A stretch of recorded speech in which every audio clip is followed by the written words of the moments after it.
Halo, selamat pagi semuanya. Assalamualaikum warahmatullahi wabarakatuh.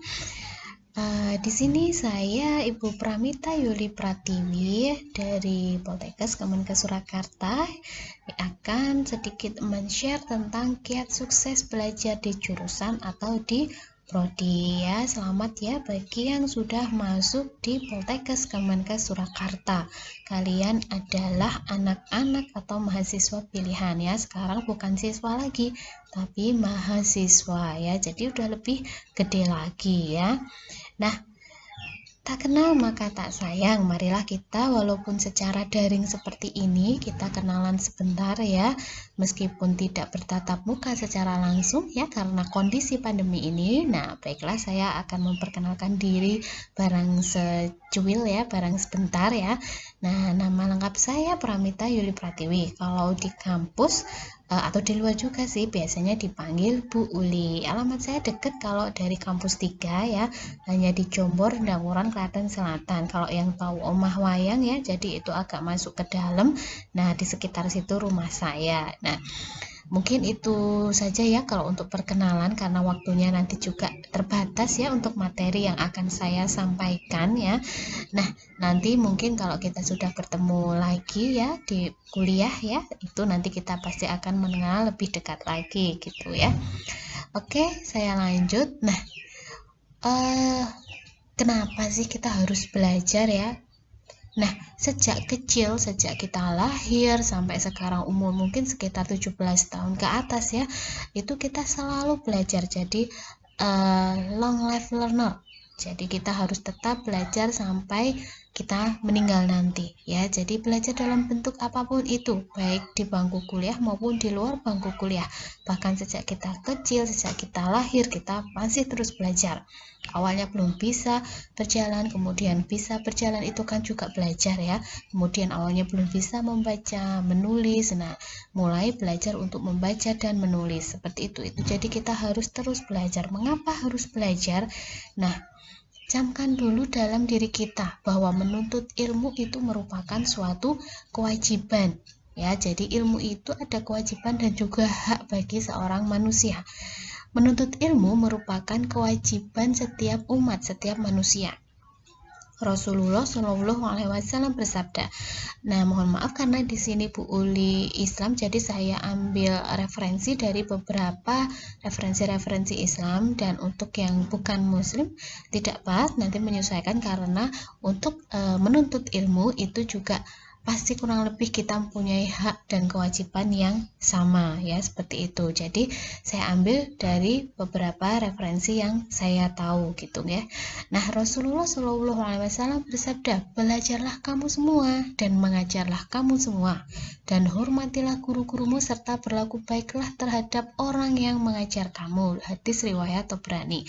Nah, jadi di sini kalian semua itu dan kita semua yaitu dituntut untuk kewajiban untuk menuntut ilmu. Selain menuntut ilmu, kita juga harus menjadi orang yang memanfaatkan ilmu yang telah kita dapat tersebut.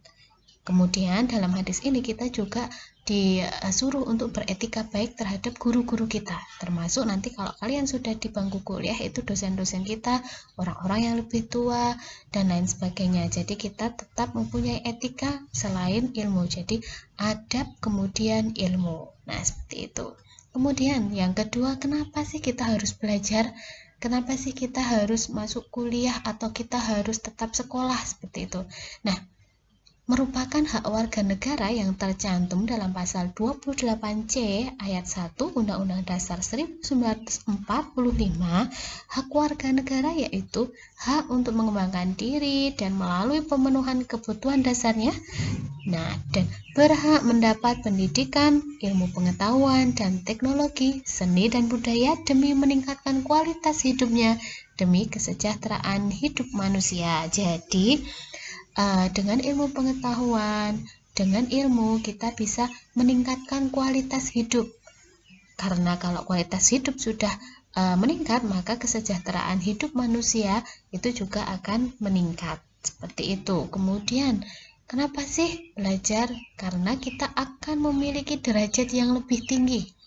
Rasulullah Shallallahu Alaihi Wasallam bersabda dari Ibnu Abbas rahimahullah ketika menafsirkan ayat, Allah meninggikan orang-orang yang beriman dari kamu sekalian dan orang-orang yang diberi ilmu beberapa derajat. Dalam Al-Mujadalah ayat 11. Dia berkata maksudnya adalah Allah meninggikan orang-orang yang diberi ilmu atas orang yang beriman beberapa derajat. Nah, jadi di sini kita diberi ketinggian derajat, beberapa derajat pada orang yang berilmu, ya. Jadi di sini kita harus meniatkan diri juga untuk lillahi ta'ala atau meluruskan niat, ya, seperti itu.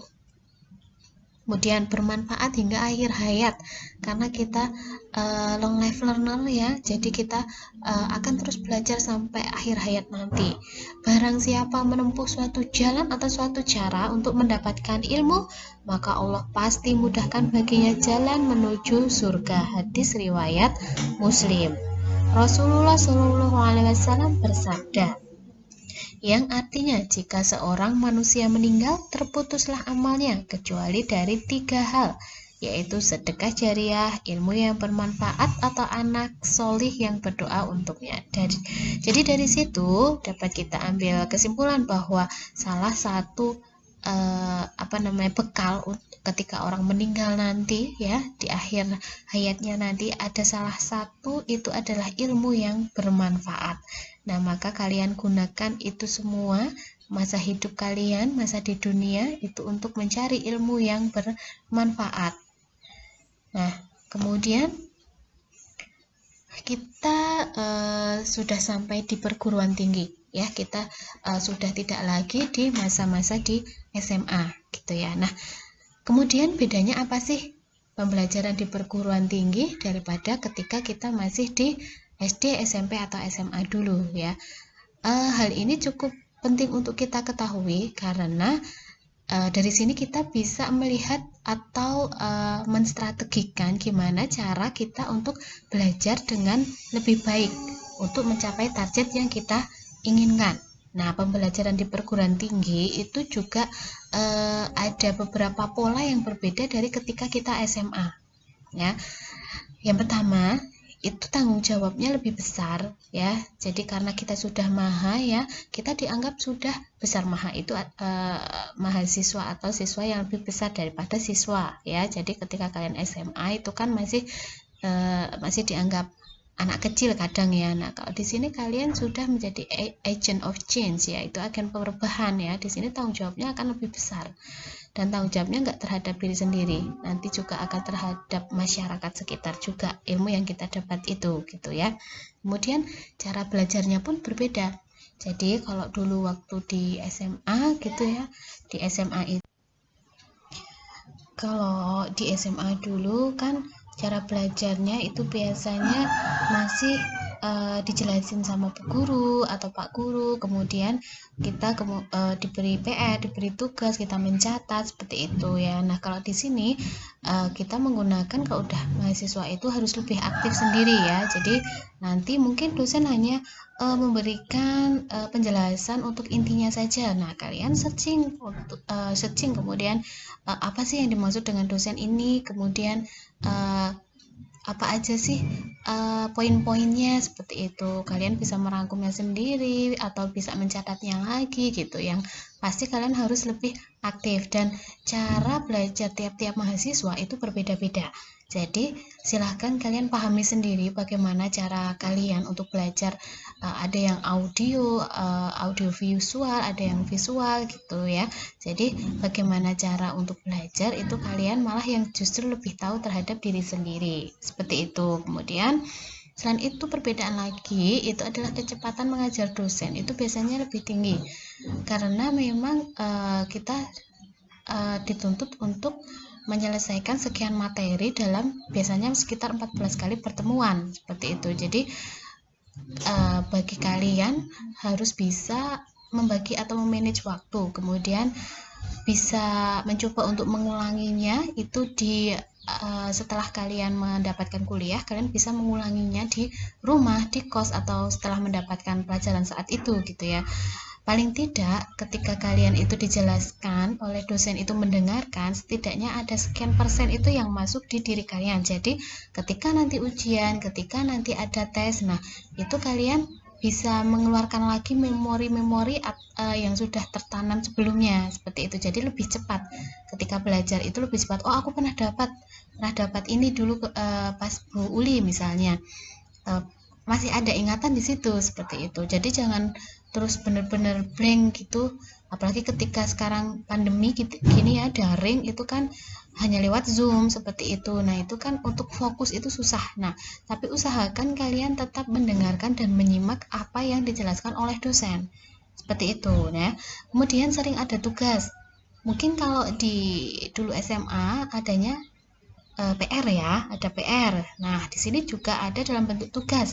Tugasnya bisa berupa artikel, bisa berupa praktek apa gitu ya. Apalagi daring seperti ini ya.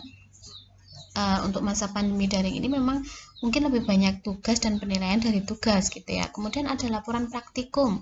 Nah, laporan praktikum itu biasanya satu mata kuliah itu satu pertemuan itu satu laporan. Nah, kalau ada beberapa mata kuliah dalam satu minggu, kemudian ada beberapa materi, maka berapa sendiri laporan yang harus kalian buat. Nah, ini harus pintar-pintar memanage waktu, baik itu jurusan jamu, jurusan farmasi, anafarma, tidak akan jauh berbeda. Kemudian nilainya lebih tegas ya. Jadi di sini ya nilai masih ada A per B, B per C, dan lain sebagainya. Nanti kalian harus bisa adaptasi dengan semua itu ya, dan berusaha untuk mendapatkan nilai terbaik dan dengan proses yang jujur dan terbaik juga. Ingat, prosesnya juga harus baik ya. Kemudian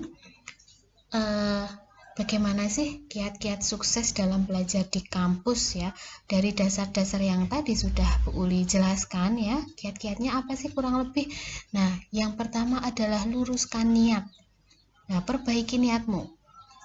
Nah, niat itu merupakan cerminan dari kita ya. Jadi Abdullah bin Mubarak rahimahullah berkata, berapa banyak amalan kecil menjadi besar pahalanya karena niat, dan berapa banyak pula amalan besar menjadi kecil pahalanya juga karena niat juga. Jadi perbaiki niatmu. Ketika kita misalkan yang muslim puasa ya, ketika puasa itu, ketika kita berniat puasa, maka dalam satu hari itu rasa lapar kita tidak terlalu terasa. Nah, itu kuatnya niat. Tapi ketika kita tidak berniat puasa, kemudian kita siang hari tidak makan ya sampai sore, mungkin jam 3 sejak pagi habis subuh itu, terus kemudian siang itu pasti sudah sangat lapar sekali. Nah, itulah kekuatan niat ya. Nah, yang pertama, niatkan ibadah. Apapun agama kalian, niatkan itu untuk kebaikan, niatkan ibadah ya, untuk memperoleh ilmu ya. Kemudian ilmunya itu nanti akan menjadi ilmu yang manfaat dan nantinya akan menjadi amal jariah ya. Ingat, salah satu modal kalian ketika nanti di akhirat adalah salah satunya adalah ilmu yang bermanfaat, menjadi amal jariah di situ. Nah, itulah nanti yang akan berpahala untuk kita juga ya. Jadi luruskan niat dulu. Kemudian berdoa. Nah, ini tidak lepas-lepas dari berdoa. Mungkin ini kiatnya simpel ya, tapi justru inilah salah sekian dari kiat yang memang penting gitu ya. Nah, selalu berdoa. Ingat, selalu berdoa dan teruslah berdoa. Nah, awali dan akhiri dengan doa. Kalau kalian melakukan sesuatu, awali dengan misalnya yang muslim bismillah, kemudian yang non muslim juga berdoa, dan akhiri dengan doa bersyukur ya.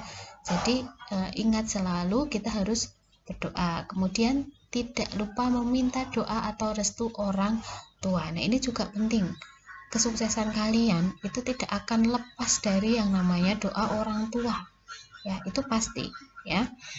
Kemudian ingatlah ortu beserta pengorbanannya. Nah, kiat sukses dalam belajar, salah satunya selain kalian memang harus belajar, giat belajar ya, ingat hal-hal lain di luar akademik. Ingat ortu. Kalau Bu Uli dulu setiap ingat ortu itu pasti akan malu dan akan mencegah dari berbuat yang membuat orang tua itu sedih ya, misalkan membolos. saat mau bolos sekolah atau kuliah, ingatlah orang tua yang telah bekerja keras sekolahin kalian. Nih, lihat ini di gambar ini. Nih, lihat senyum bahagia orang tua kita. Nah, ayah ini yang telah bekerja keras, tukang becak, kemudian putrinya bisa sampai wisuda, pasti bangga sekali. Saya yakin itu. Nah, saat mau bolos, ingat orang tua yang telah bekerja keras. Jangan sia-siakan kerja keras mereka, ya. Jadi kalian harus ingat orang tua, pengorbanannya. Nanti pasti kalian akan mencegah dari perbuatan yang tidak disukai oleh orang tua ketika kalian kuliah, ya. Seperti itu. Jadi buatlah bangga orang tua kalian. Terus, Bu, orang tua saya mampu kok, nggak harus kerja keras kayak gitu. Ingat, doa orang tua kalian itu juga penting. Ketika, oh mampu kok, uang segini buat sekolah di Polkesta gampang-gampang aja. Ingat, kita masih punya doa orang tua, ridho orang tua. Nah, ingat itu semua agar kalian sukses atau diperlancar untuk belajarnya, seperti itu ya. Jadi ingat ingat pengorbanannya, kemudian ingat waktu, biaya, energi yang telah dikeluarkan baik oleh orang tua, baik oleh kalian sendiri. Ya, kalian D3 itu 3 tahun. Waktu berapa lama yang telah kalian gunakan untuk kuliah, biaya berapa yang telah kalian keluarkan untuk kuliah, energi yang telah kalian keluarkan untuk kuliah, jangan sampai itu sia-sia. Ya, kemudian selalu ikhlas dan bersyukur, ya, karena bersabar dan bersyukur itu juga merupakan salah satu kunci, ya. Itu kiat-kiat belajar juga seperti itu, ya. Kemudian, nah ini masuk ke kiat-kiat untuk secara akademik itu bisa membantu kalian dalam belajar di jurusan atau di prodi, ya. Jadi kalian harus fokus, ya. Ingat, fokus itu susah, ya. Mungkin fokusnya orang itu yang sudah dewasa kurang lebih 2 jam awal, ya. Ketika setelah 2 jam biasanya terus fokusnya kemana-mana. Raganya sih di situ, ya, tapi jiwanya kemana-mana, kan kadang gitu. Nih, lihat gambar ini nih. Ini awalnya oke, baca ya, serius, fokus gitu ya. Kemudian ini HP-nya bunyi nih. Lihat sebentar. Oh, oke. Kemudian balik lagi. Nah, kemudian ada lagi bunyi, balas sebentar. Oh, oke, tak balas sebentar, tak lihat sebentar, ada WA gitu ya. Kemudian karena sudah asik dengan HP nih, jadi nggak fokus, jadi ditinggal nih malah bukunya. Sekarang fokus ke HP-nya. Nih, bukunya udah ditutup aja, mainan HP aja. Nah, ingat, fokus ya. Fokus itu gampang-gampang susah, tapi bisa kalian usahakan ya. Kemudian buat target diri sendiri. Oh, target boleh terserah, kalian target per hari, per minggu, per bulan, per semester, per tahun. Misalkan target untuk semester depan, aku harus kumlot. Sekarang IP ku 3,25. Berarti semester depan aku harus 3,70 biar nanti IPK ku kumlot. Nah, itu kalau kita berbicara masalah target ya. Kemudian kita harus gigih, harus aktif dan harus percaya diri. Nah, seperti ini, kita harus percaya bahwa kita bisa. I cannot. Nah, kita potong aja tuh T-nya, pasti bisa. Kalau orang lain bisa, saya pasti juga bisa. Nah, I can do that ya. Aku bisa melakukan itu ya. Nah, kemudian jaga etika, adaptasi, dan jangan salah bergaul. Jaga etika. Nah, adab dulu baru ilmu. Orang beradab sudah pasti berilmu. Orang berilmu belum tentu beradab. Nah, jaga etika. Etika baik di rumah, baik di masyarakat, dengan orang tua, dengan guru, ketika bersosial media, terutama ketika bersosial media nih, hati-hati jaga etika. Apalagi anak zaman now ya. Nah, itu jangan mengalah-ngalahkan gaulnya itu, kemudian mengalahkan adabnya, jangan ya. Apalagi etika ketika WA dosen ya. Nah, itu seringkali seperti itu, kurang sopan ya. Salam dulu, kemudian perkenalkan diri. Meskipun kita dari daerah yang berbeda-beda, dengan kebiasaan adat yang berbeda-beda, tapi saya yakin pasti akan ada etika di setiap daerah. Jadi tetap jaga etika atau adab itu ya, terutama ketika bersosial media ini. Nah, kemudian adaptasi juga. Nah, adaptasi dari dulu zaman SMA, kemudian sekarang kuliah, kalian harus adaptasi, semakin cepat bisa beradaptasi semakin baik ya. Kemudian jangan salah bergaul. Nah, ini hati-hati, teman bergaul itu cerminan diri Anda. Jadi jangan salah pilih teman karena sifat itu menular ya. Nah, kalau kalian bergaul dengan orang yang rajin, bisa dipastikan kalian juga akan tertular rajin. Kalau kalian bergaul dengan orang yang malas ya, jangan-jangan kalian juga tertular malasnya ya. Kalau kalian punya kelebihan, warnai teman kalian. Jangan kalian yang terwarnai, tapi warnai teman kalian dengan hal-hal yang baik ya. Jadi kalau kalau kalian di sini ya, di kuliah gitu, kalian mau bergaul dengan orang yang baik banyak, tapi kalau mau bergaul dengan lingkungan yang buruk pun banyak juga gitu, tinggal kalian mau milih yang mana ya. Ingat pesan Bu Uli, jangan salah bergaul. Ketika ada teman yang menggiurkan, mengajak misalkan hal-hal yang tidak baik gitu, pergi ke tempat yang tidak baik gitu ya, mengajak yang tidak baik, lawan dari hati kalian itu. Ingat lagi niat kalian. Ingat kembali ke yang pertama tadi. Luruskan niat, kemudian ingat orang tua. Nah, tolak itu kalau itu memang tidak baik ya.